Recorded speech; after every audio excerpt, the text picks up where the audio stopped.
escrever o tema aqui, tá?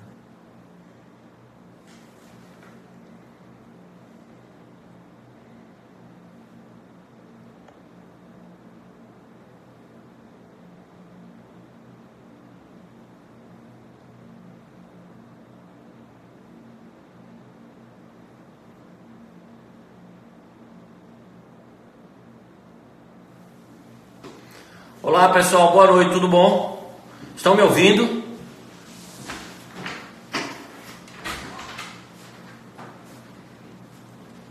Alguém confirma aí se está me ouvindo?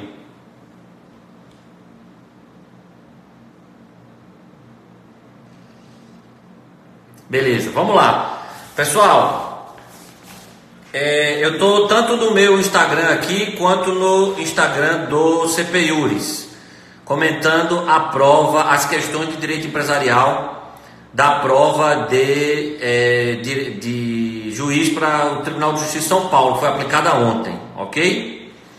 Então vamos lá, presta atenção. Foram 1, 2, 3, 4, 5, 6, 7, 8, 9, 10 questões de direito empresarial, né? Quase todas as questões, assim, o enunciado curto e grosso, não foram aquelas questões em que conta toda uma historinha lá no enunciado e as alternativas também são longas, não. Você pode ver que as questões foram tipo estilo curto e grosso mesmo, né? Algumas questões eu acho que cabe recurso, viu pessoal? Já adianto para vocês, a prova cobrou muita jurisprudência do STJ, quase tudo na verdade foi jurisprudência do STJ, misturado com doutrina, né? E algumas questões mal formuladas e que podem, portanto, ter levado alguns candidatos, principalmente candidatos que estavam preparados, que estavam bem preparados, né? E aí acaba pensando demais, né? Encontrando problema onde eventualmente não tem, ou às vezes onde tem, né? Então, algumas questões eu acho que cabe recurso. Eu vou deixar essas questões para o final, tá bom? Então, vamos começar pela questão de número 67, né? Que diz o seguinte: a desconsideração da personalidade jurídica em sociedade limitada abrange. Aí a letra A diz apenas os sócios administradores. A letra B diz todos os sócios. A letra C diz apenas os administradores. E a letra D diz apenas os sócios controladores. Qual é a alternativa que eu acho que vai ser considerada correta a 66 eu faço depois. Eu estou começando pelas questões que eu imagino que não vão gerar problemas. As questões que eu acho que cabe recurso eu falo daqui a pouco, tá? No final. Então eu estou fazendo a questão 67, que é da desconsideração da personalidade jurídica em sociedade limitada.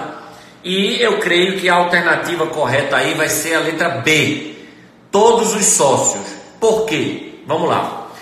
Como é uma prova de direito empresarial, é óbvio que o que vai pautar o julgamento da questão pela banca é o artigo 50 do Código Civil, ok? É o artigo 50 do Código Civil. O artigo 50 diz claramente que, em caso de abuso de personalidade jurídica caracterizado pelo desvio de finalidade ou pela confusão patrimonial, poderá o juiz decidir, a requerimento da parte ou do Ministério Público, quando lhe couber intervir no processo, que os efeitos de certas e determinadas relações de obrigações sejam estendidos aos bens particulares dos administradores ou sócios da pessoa jurídica. Sim, eu estou falando da prova do TJ São Paulo. Pessoal, a 66 eu vou fazer depois. Eu estou começando a fazer as questões que eu considero que não vão gerar problema de recurso. Eu não estou seguindo a ordem. Eu vou chegar na questão 66 ainda, ok? Eu vou falar da 66 no final, porque eu acho que nela cabe recurso. Eu estou na 67. Então percebam que o artigo 50, ele fala administradores ou sócios da pessoa jurídica. Deixando claro que a desconsideração não se aplica somente a administradores ou somente a sócios, mas a administradores ou sócios, né? A questão é, todo mundo que estuda desconsideração sabe que a desconsideração da personalidade jurídica não deve ser aplicada indistintamente a todos os sócios, mas apenas atingir aqueles sócios que deram causa ou se beneficiaram do abuso de personalidade jurídica, né? Do desvio de finalidade ou da confusão patrimonial. Mas a questão aí, ao que me parece, ela está perguntando abstratamente, né? E abstratamente, qualquer sócio de uma sociedade limitada, né, pode ser atingido por uma medida de desconsideração, assim como qualquer administrador de uma sociedade limitada, mesmo que seja administrador não sócio, o que é possível na sociedade limitada por conta do artigo 1061. Então, a resposta é a letra B. Inclusive, tem jurisprudência do STJ, jurisprudência recente, vários acordos recentes, dizendo o seguinte, que quando se trata de sociedade anônima, inclusive isso vai ser objeto de outra questão também, a desconsideração só deve atingir administradores e acionistas controladores. Isso foi decidido pelo STJ, por exemplo, no agravo interno, no ARESP 331644. Mas a questão trata de sociedade limitada. E quanto à sociedade limitada, o STJ já decidiu várias vezes que, abre aspas, para os efeitos da desconsideração da personalidade jurídica, não há que se fazer distinção entre sócios, sejam eles gerentes, administradores ou cotistas minoritários. Todos serão alcançados pela referida desconsideração, né? Então há vários julgados do STJ nesse sentido. Quando se trata de SA, não, a desconsideração só deve atingir administrador controlador, mas limitada pode atingir qualquer sócio.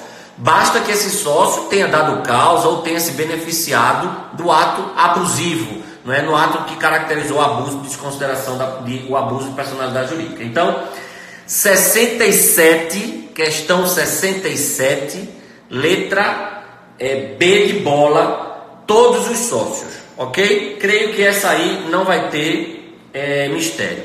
68, uma sociedade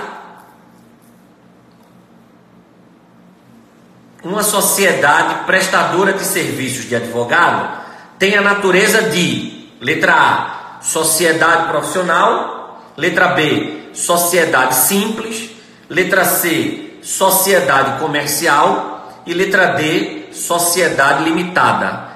A resposta, creio que será a letra B de bola também. B de bola também, sociedade simples. Por quê? Vamos lá.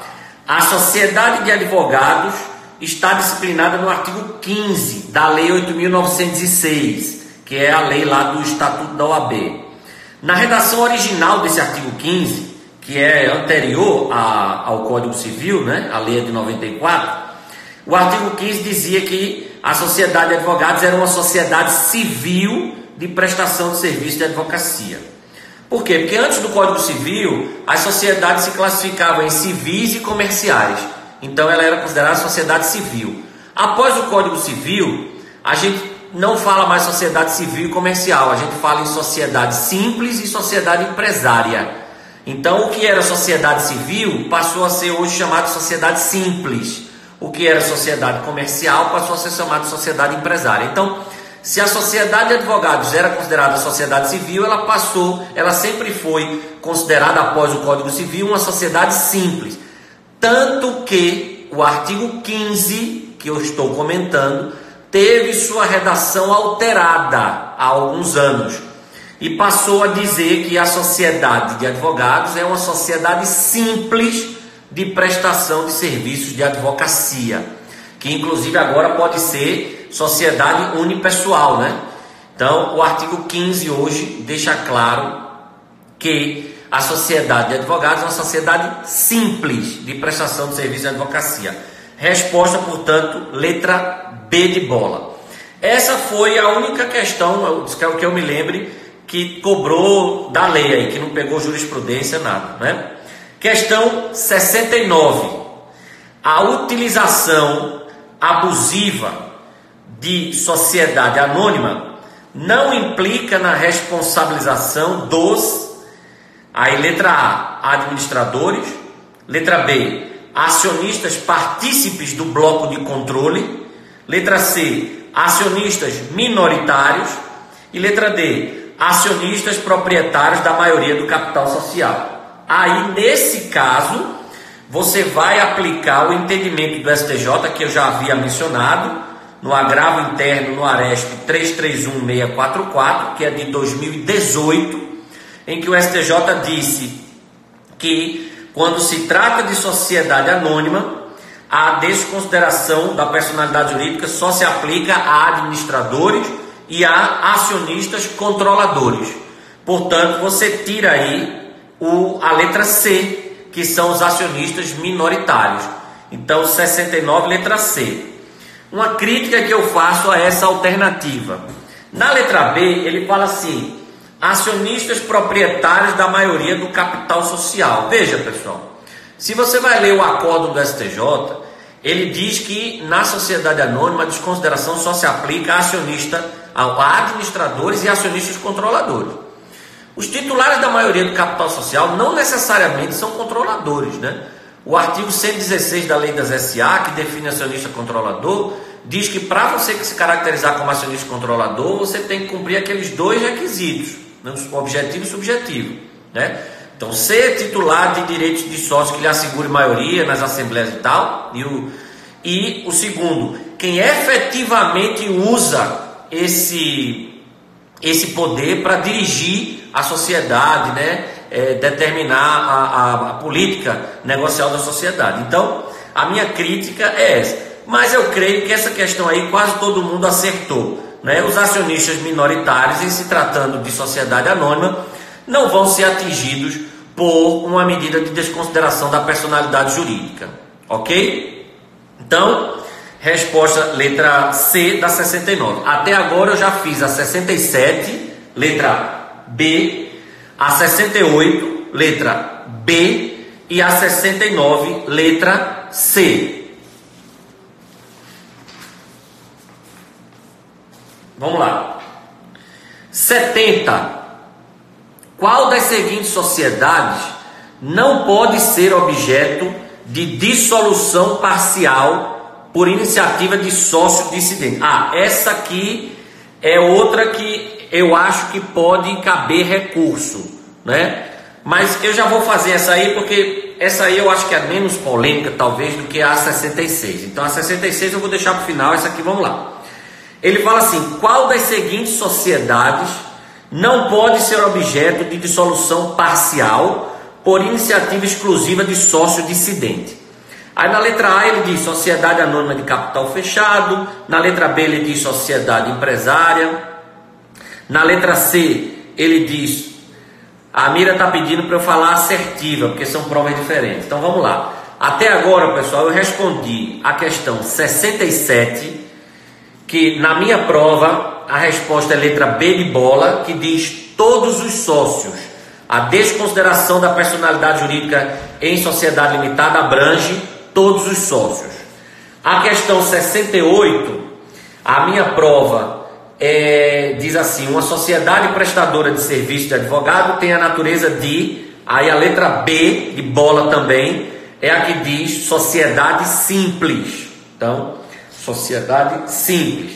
A 69, na minha prova que está aqui, diz assim: a utilização abusiva de sociedade anônima não implica na responsabilização dos... Aí na minha prova é letra C, acionistas minoritários. Acionistas minoritários, letra C, na minha prova, acionistas minoritários. Questão 70. Qual das seguintes sociedades não pode ser objeto de dissolução parcial por iniciativa exclusiva de sócio dissidente? A letra A diz sociedade anônima de capital fechado. A letra B diz sociedade empresária. A letra C diz sociedade anônima de capital aberto. E a letra D diz sociedade limitada. Então, vamos lá. O STJ, pessoal, ele tem jurisprudência consolidada hoje, são vários ERESP da segunda sessão, são 3 ERESP na verdade, né? Ou seja, embargo de divergência e recurso especial, julgados pela segunda sessão, que é a sessão que congrega as turmas de direito privado, a terceira e a quarta turmas. O STJ tem jurisprudência consolidada no sentido de que cabe a dissolução parcial de sociedade anônima de capital fechado, né, de companhia, aquela companhia de capital fechado, familiar, quando há quebra da affecto societatis. Porque o STJ entende que essas sociedades, elas são anônimas, mas elas se parecem muito mais com uma limitada, elas têm uma natureza intuito persona. Então, havendo quebra de affecto societatis, caberia a dissolução parcial aí, né? E seguindo essa linha de entendimento, o novo CPC, no artigo 599, disse o seguinte, que em princípio a ação de dissolução parcial de sociedade se restringe às sociedades contratuais, né? Porque são aquelas sociedades que têm o caráter intuito persona. Mas, no parágrafo 2º do artigo 599, o novo CPC diz que a ação de dissolução parcial de sociedade pode ter também por objeto a sociedade anônima de capital fechado, quando demonstrado por acionista ou acionistas que representem 5% ou mais do capital social, que não pode preencher o seu fim. Então, vejam, pela interpretação a contrário senso da jurisprudência do STJ, ERESP 111.294, ERESP 419.174 e ERESP 10.79.763, com base na interpretação a contrário senso dessa jurisprudência e na interpretação a contrário senso do artigo 599, parágrafo 2º do novo CPC, é muito provável que a banca dê como certa a alternativa, na minha prova, a alternativa C, sociedade anônima de capital aberto. É muito provável que a banca entenda que a sociedade que não pode ser objeto de dissolução parcial é a sociedade anônima de capital aberto. Por quê? Porque a jurisprudência do STJ, quando fala em dissolução parcial de SA, restringe a sociedade de capital fechado, companhia familiar, e o novo CPC, quando fala de ação de dissolução parcial, fala das sociedades contratuais, artigo 599, incisos 1, 2 e 3, mas abre a possibilidade excepcional de dissolução parcial de companhia fechada, no parágrafo 2º do 599. Então é bem provável que a banca dê como certa a alternativa C. Por que eu acho que se deve recorrer dessa questão?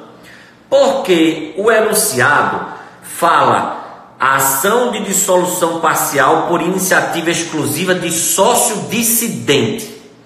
Quando você fala de sócio dissidente em matéria de SA, você nos remete ao artigo 137 da Lei das SA, que diz que a aprovação das matérias previstas nos incisos 1 a 6 e 9 do 136, são várias matérias que podem ser deliberadas, né, por meio de quórum qualificado na sociedade anônima, dá ao acionista dissidente, olha aí, a mesma expressão que é usada pelo enunciado da questão, o direito de retirar-se da companhia mediante reembolso do valor de suas ações, artigo 45. Observadas as seguintes normas, ou seja, e aí só faz a ressalva que não há esse direito, né, quando há liquidez ou dispersão e tal. Beleza. Nesses casos, portanto, pessoal, numa sociedade anônima, há direito de recesso do acionista dissidente. E, eventualmente, se a sociedade não cumpre esse direito de recesso, esse sócio dissidente, esse acionista dissidente, pode reclamar o reembolso dele, né? Tanto que o próprio artigo 137 fala do artigo 45, que é o que? A apuração de haveres. Então, eu acho que essa questão, repito, acho que a banca vai dar como certa a letra C na minha prova, que é Sociedade Anônima de Capital Aberto. Mas eu encorajo aqueles que erraram a entrar com recurso contra essa questão. Por quê? Porque o enunciado fala sócio dissidente, o que nos remete ao artigo 137 da Lei das SA. Beleza? Então, essa é a minha ponderação em relação a essa questão.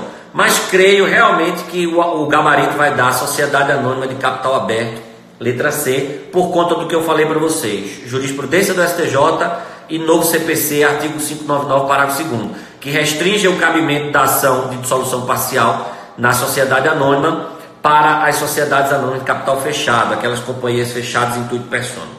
71.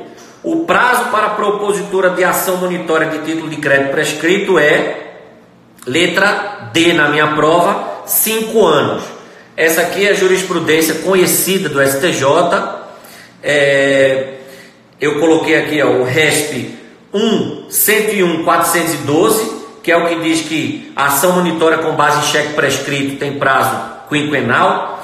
O RESP 1262056, que é o RESP que diz que na ação monitória de nota promissória prescrita o prazo é quinquenal.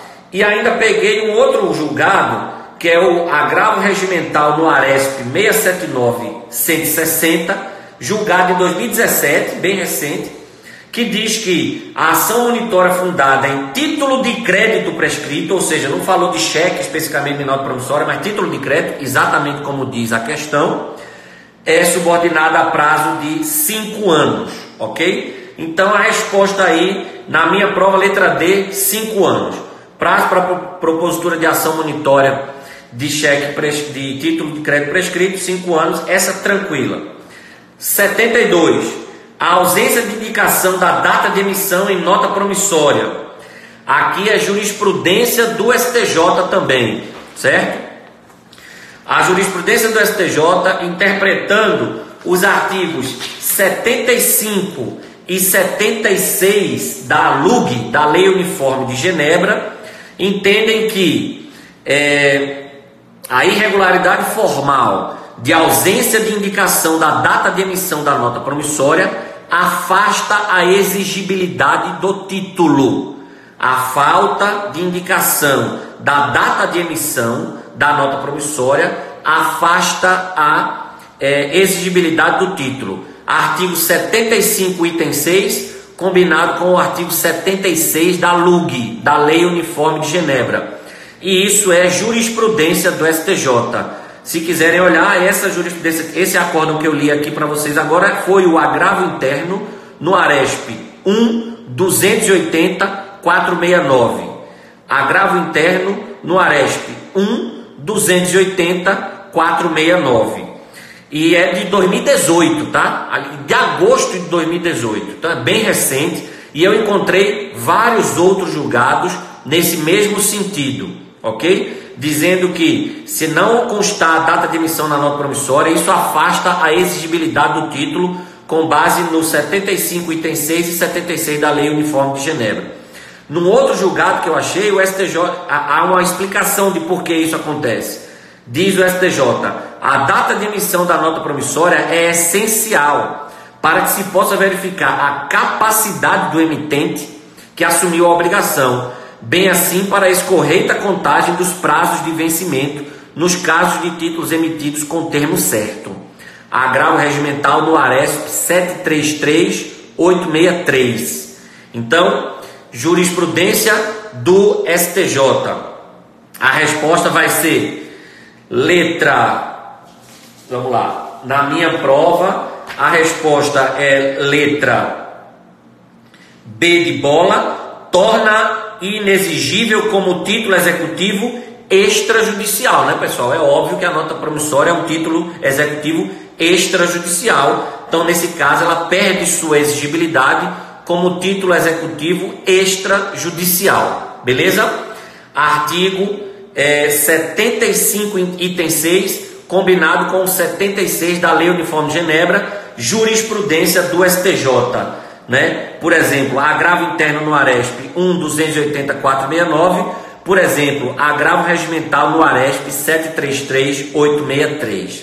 Então, essa aqui, jurisprudência do STJ. 73 agora. O apontamento a protesto de nota promissória deve ser feito, aí vamos lá, Aqui eu tenho uma crítica ao enunciado. Pessoal que está perguntando da 66, pessoal que chegou agora, eu vou comentar a 66 no final, porque foi a questão que eu achei mais polêmica e que eu acho que também devem recorrer, certo? 73, qual é a minha crítica a 73? Que ele fala assim: o apontamento a protesto da nota promissória deve ser feito, aí ele diz, A, no prazo de 3 anos, B, a qualquer momento, C, antes do vencimento do título e D, no prazo ordinário de prescrição. Quando eu li essa questão pela primeira vez, eu falei, opa, não tem resposta. Por quê? Porque o prazo de apontamento a protesto de nota promissória, pessoal, é no dia útil seguinte ao vencimento da nota, né? Artigo 28 da famosa Lei Saraiva, que é o decreto 2044 de 1908, que nesse caso é aplicável porque o Brasil fez uma ressalva na LUG, né? Dizendo que a forma do protesto tal segue o que dispuser a legislação nacional. E no caso, a lei brasileira, o decreto 2044 de 1908, que é a Lei Saraiva, ela diz que o protesto deve ser tirado no dia útil seguinte ao do vencimento do título. Artigo 28 do decreto 2044. Só que você não encontra essa alternativa aqui. Então, na verdade, o enunciado foi mal feito. O que ele está perguntando aqui é até quando pode ser feito o protesto de uma nota promissória. Então, na verdade, ele não devia ter dito assim, o apontamento a protesto de nota promissória deve ser feito. Ele devia ter colocado assim, pode ser feito, né? Porque quando diz deve ser feito, passa a ideia de que ele está lhe cobrando o conhecimento sobre o prazo que você tem que fazer o protesto de uma nota promissória. E o prazo de protesto de uma nota promissória é o dia útil seguinte ao vencimento, né? Mas aqui, na verdade, ele está querendo perguntar a você até quando se pode fazer o protesto de uma nota promissória, né? Então, na verdade, o enunciado está mal formulado. Mas quando você lê as alternativas, você percebe que ele está perguntando isso. E aí é jurisprudência do STJ também, né? Jurisprudência do STJ também. Recurso especial 1639470. 1639470. O STJ disse o seguinte: especificamente quanto à nota promissória, o apontamento a protesto por falta de pagamento mostra-se viável dentro do prazo da execução cambial, que é de 3 anos a contar do vencimento. Aí vem a polêmica, outra polêmica, porque além do enunciado ser mal feito, tem a letra A. Na minha prova, a letra A diz no prazo de 3 anos. E a letra D diz no prazo ordinário de prescrição. E o prazo de prescrição é de 3 anos. O que é que eu marcaria se eu fosse vocês? Eu marcaria a letra D, no prazo ordinário de prescrição. E eu vou lhes dizer por quê. Porque quando você fala só no prazo de 3 anos, você não está dizendo a partir de quando você está contando esses 3 anos.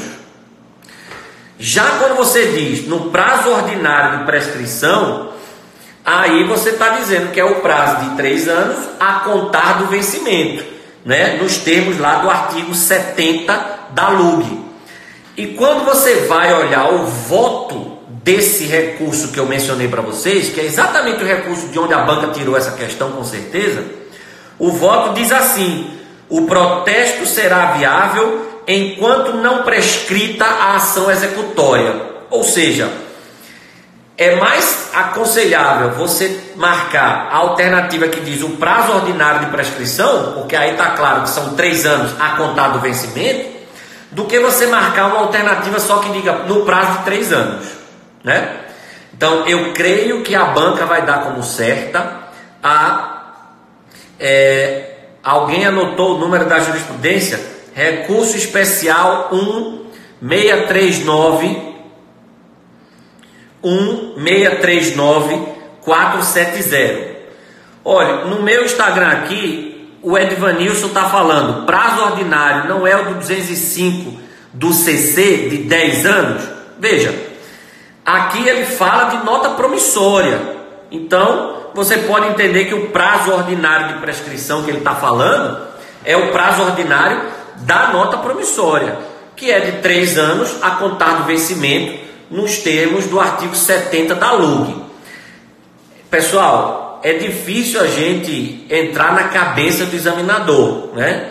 E isso aí, me desculpem, mas eu já passei do meu tempo de ter que fazer isso, né? Graças a Deus, faz 15 anos que eu não preciso fazer isso, que era o que mais me irritava, quando a gente sabia o conteúdo, sabia a matéria e errava, porque a gente não conseguia captar o que é que o enunciado estava perguntando.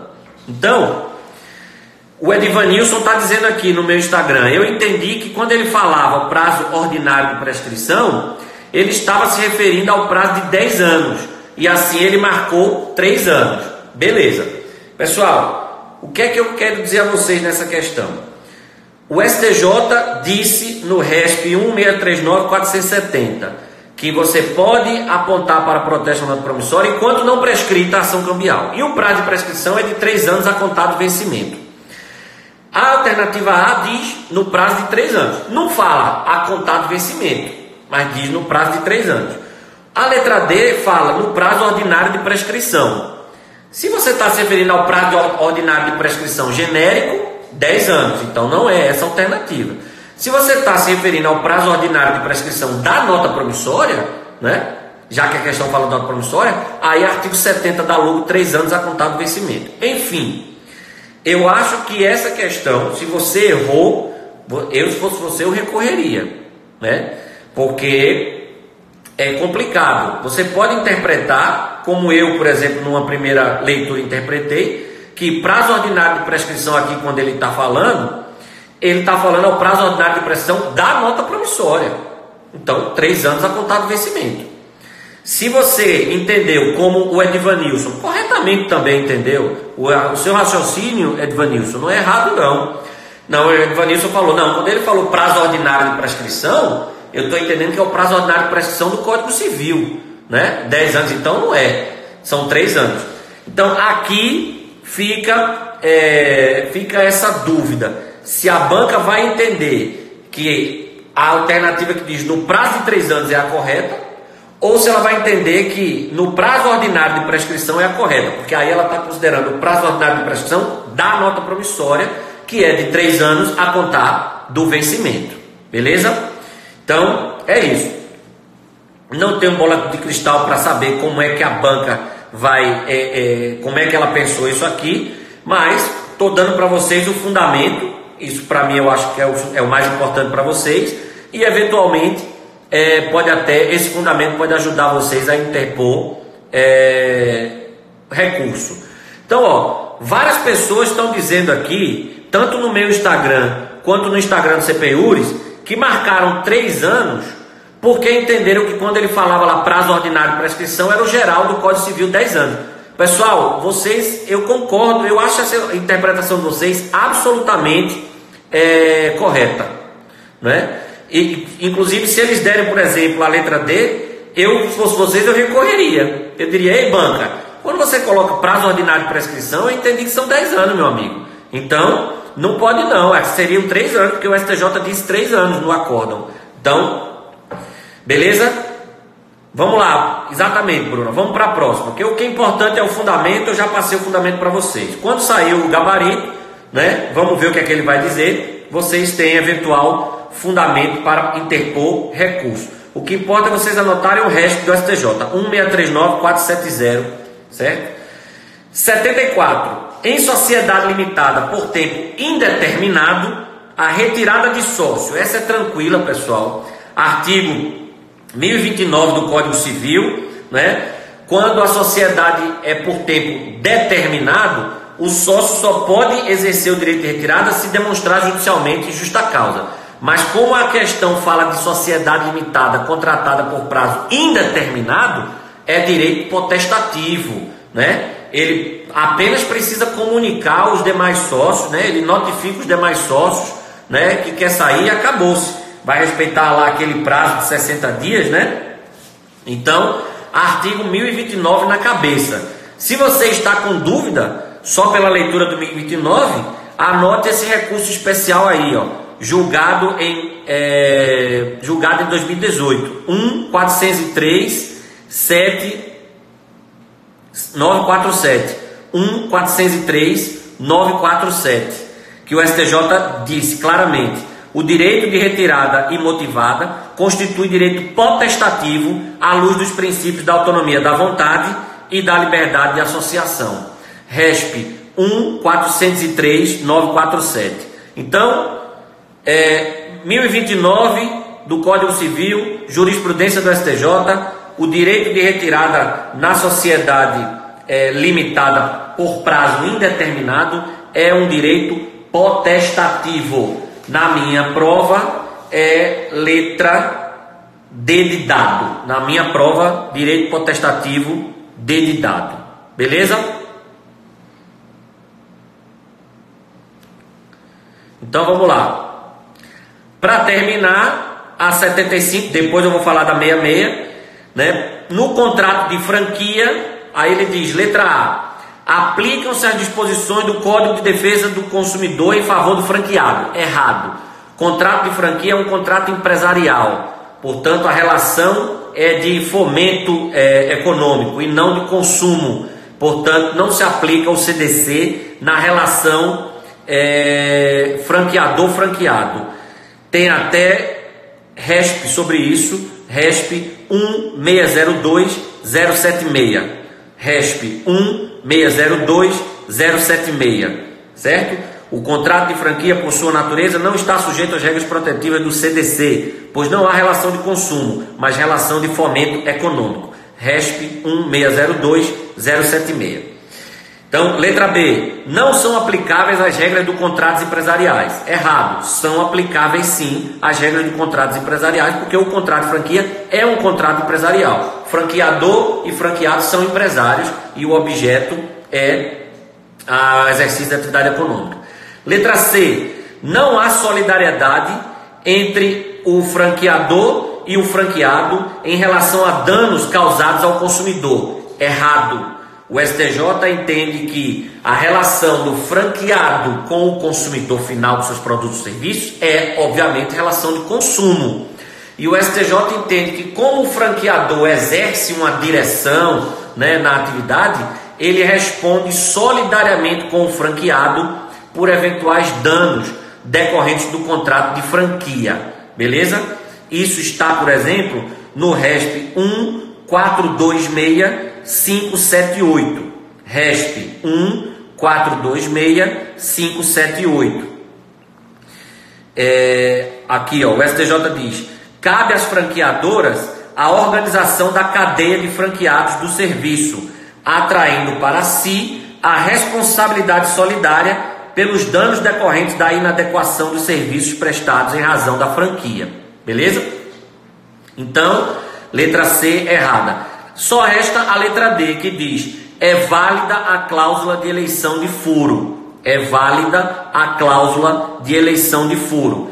E é válida sim a cláusula de eleição de furo no contrato de franquia, até porque é um contrato empresarial, portanto, em regra, prevalecem a autonomia da vontade e a força obrigatória do contrato, né? No entanto, o STJ entende que é válida e eficaz uma cláusula de eleição de furo no contrato de franquia, desde que não seja verificado uma eventual vulnerabilidade, uma eventual hipossuficiência do franqueado, né, em contrato de adesão de franquia, o que possa inviabilizar o seu acesso ao poder judiciário, né? Isso o STJ já decidiu em alguns julgados.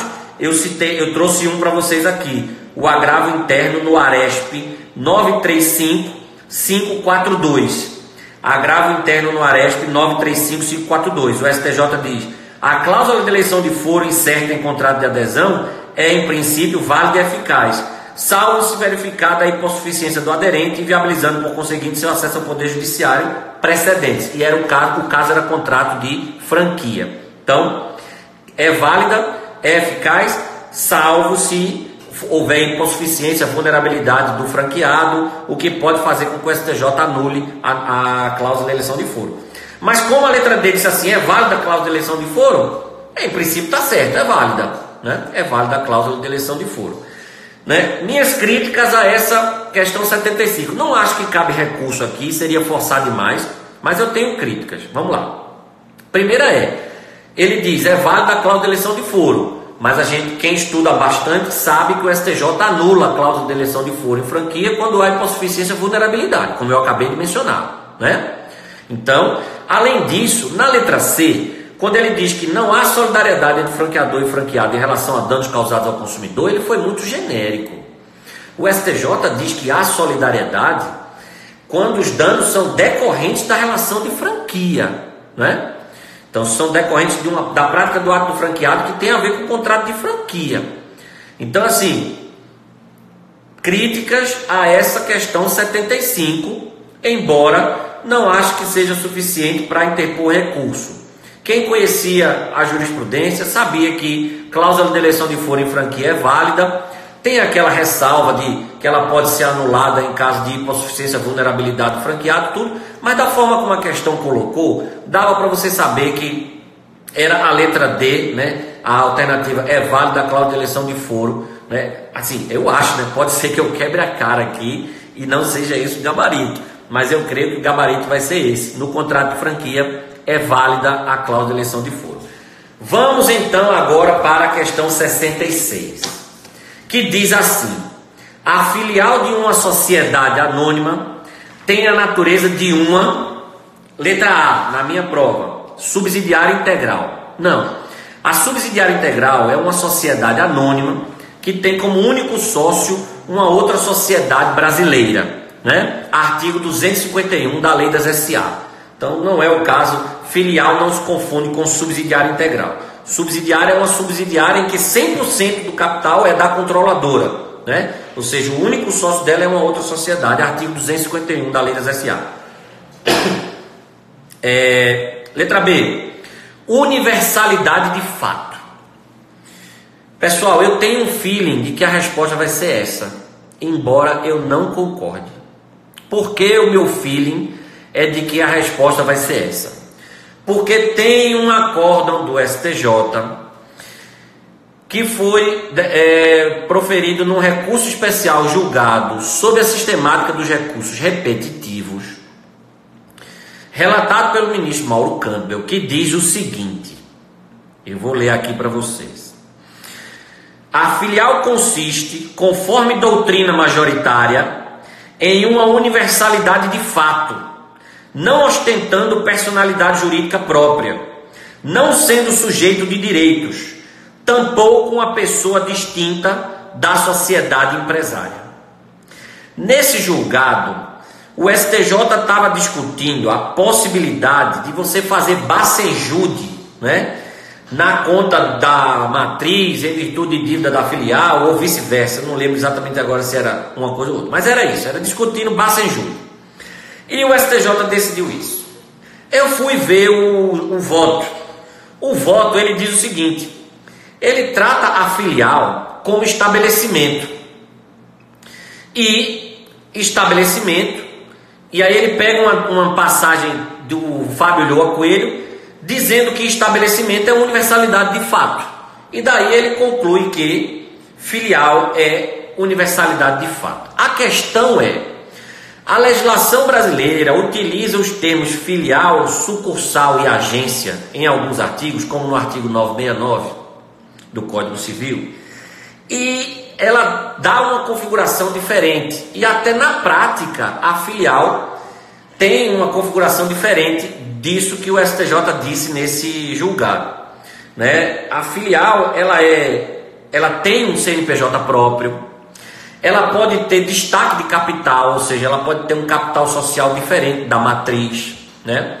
E ela se apresenta perante o público, perante a lei, como um ente autônomo, né? Distinto da matriz, embora esteja sob, digamos, direção, sob a administração da matriz. Então, você poderia defender letra D, pessoa jurídica autônoma, né? Ela tem CNPJ próprio, ela tem uma existência própria, ela pode ter até destaque de capital. E digo mais, eu encontrei julgados do próprio STJ mais recentes do que aquele que embasou que provavelmente vai embasar o gabarito, né? Que é aquele que eu mencionei para vocês, dizendo o seguinte: olha o que eu já encontrei do STJ. Conforme entendimento firmado pelos órgãos que compõem a primeira seção, a matriz e a filial são entes autônomos para a incidência da taxa de fiscalização de vigilância sanitária. O STJ decidiu isso no agravo interno nos embargos de declaração no RESP 1339-719. Agravo interno nos embargos de declaração no RESP 1339-719.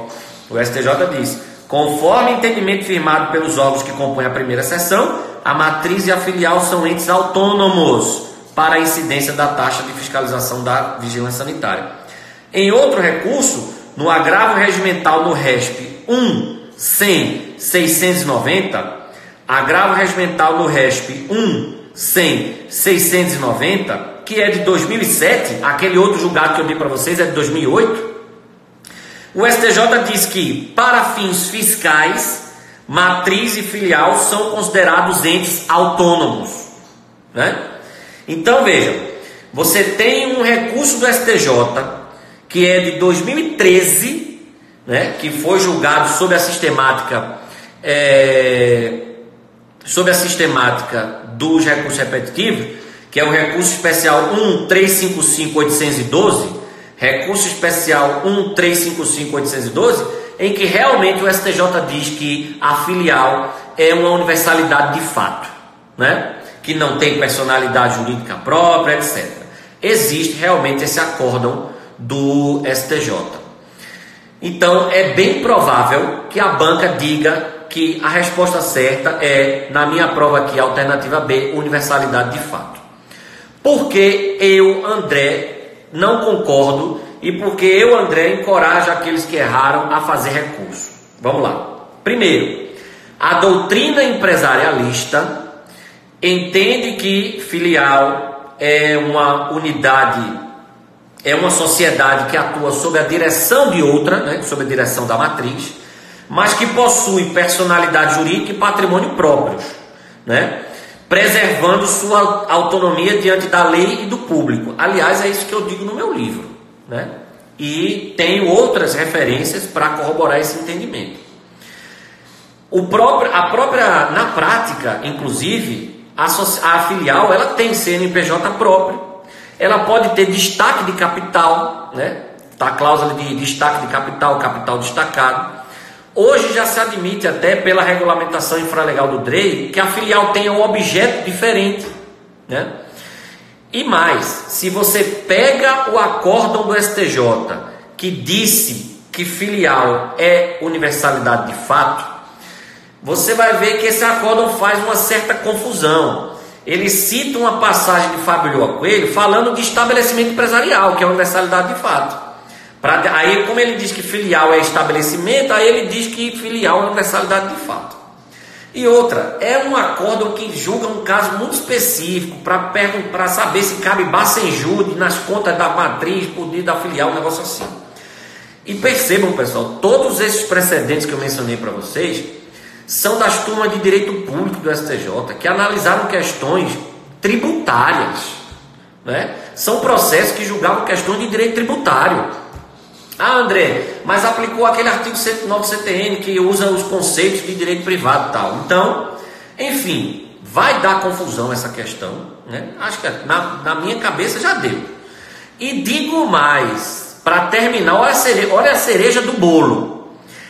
Se a banca considerar a universalidade de fato, como eu acho que ela vai considerar, por causa desse recurso que eu falei para vocês, a banca vai contrariar a última prova do TJ São Paulo. Porque eu não sei se vocês lembram, mas eu lembro que na última prova do TJ São Paulo, teve uma questão perguntando a natureza jurídica do estabelecimento empresarial. E embora toda a doutrina diga que é universalidade de fato, o examinador disse que era universalidade de direito. Lembram disso? Eu, inclusive, critiquei. Vários outros professores, amigos meus, criticaram em suas redes sociais. O próprio TJ São Paulo entendeu que estabelecimento empresarial, na última prova, era universalidade de direito. O próprio TJ. E esse acórdão do STJ, que diz que filial é universalidade de fato, disse isso por entender que o estabelecimento é universalidade de fato.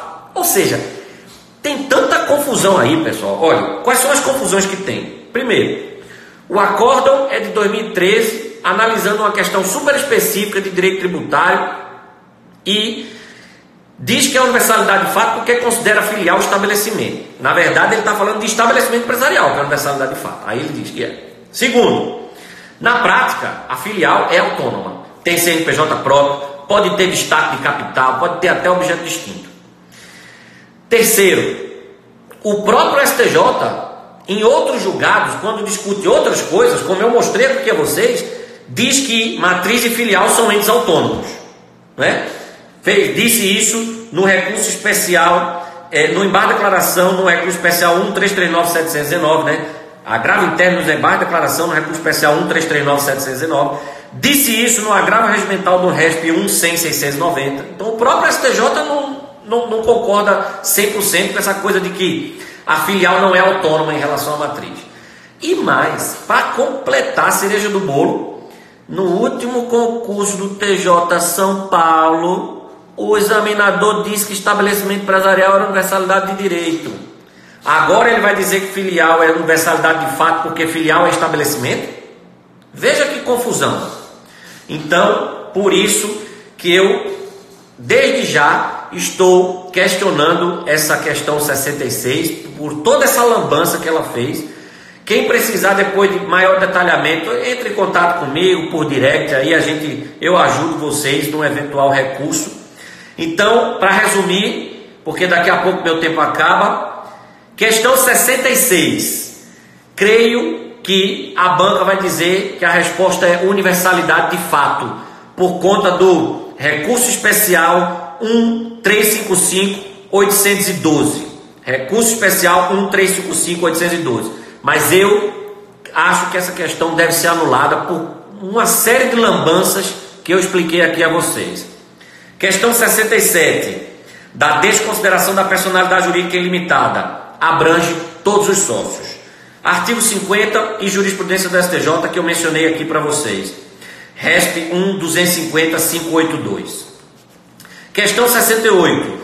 Uma sociedade prestadora de serviço de advogado tem a natureza de sociedade simples. Artigo 15 da Lei da OAB. Lei 8.906 de 94. Questão 69. A utilização abusiva de sociedade anônima não implica na responsabilização dos acionistas minoritários. Acionistas minoritários. Jurisprudência do STJ, agravo interno no ARESP 331.644. Beleza? Critico também essa questão, porque quando ele fala na letra D, acionista proprietário da maioria do capital, né? Controlador não é só isso, controlador são os requisitos do 116. Mas aqui já seria demais. Acho que dá para acertar isso aí, não tem para que recorrer não. Questão 70. Qual das seguintes sociedades não pode ser objeto de dissolução parcial por iniciativa exclusiva do sócio dissidente? Creio que a alternativa correta vai ser sociedade anônima de capital aberto. Por quê? Pela interpretação a contrário senso da jurisprudência do STJ, ERESP 111.294, ERESP 419.174 e ERESP 1079763, e também pela interpretação a contrário senso do artigo 599, parágrafo 2º do CPC. Tanto essa jurisprudência quanto esse artigo dizem que cabe dissolução parcial de sociedade anônima quando ela é de capital fechado, né? Então, creio que vai ser isso. Mas também critico essa questão e até acho que vocês deviam recorrer, porque ele fala sócio dissidente. E quando fala sócio dissidente, eu vou para o 137 da Lei das SA, que assegura direito de recesso ao acionista em situações excepcionais. 71. O prazo para a propositura de ação monitória de título de crédito prescrito é de 5 anos. 5 anos. Jurisprudência do STJ. Agravo regimental no ARESP 679.160. 72. A ausência de indicação da data de emissão em nota promissória torna-a inexigível como título executivo extrajudicial. Extrajudicial.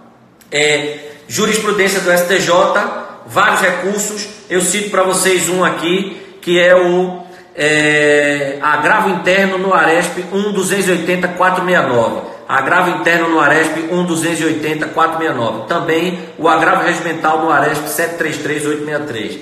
73. O apontamento a protesto de nota promissória deve ser feito. Aí é no prazo de 3 anos, conforme o STJ, recurso especial 1.639.470.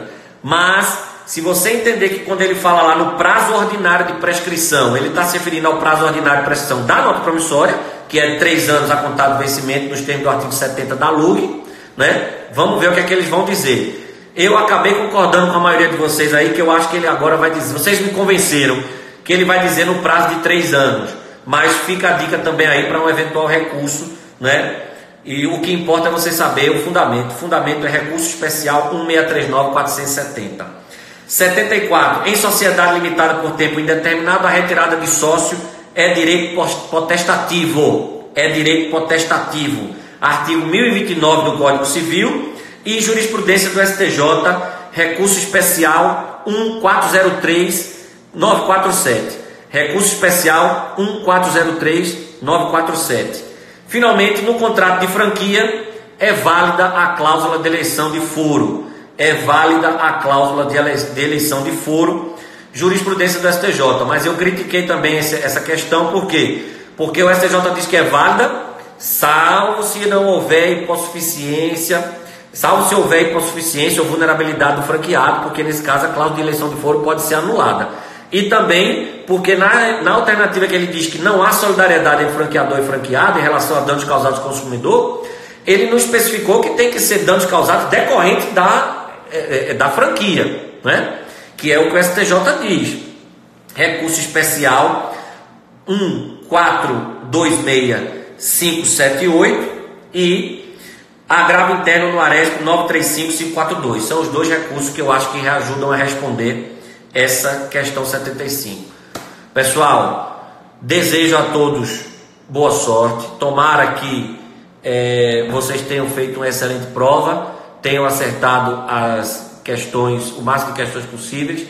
Se não foi dessa vez, vem uma série de outros concursos aí. A gente estará sempre aqui para tentar ajudar vocês, né, para fazer com que vocês aprendam o direito empresarial e tenham um bom desempenho nas provas de direito empresarial. Beleza? Beijo para todos vocês. Fiquem com Deus. Qualquer dúvida, me mandem direct que eu responderei na medida do possível. Valeu!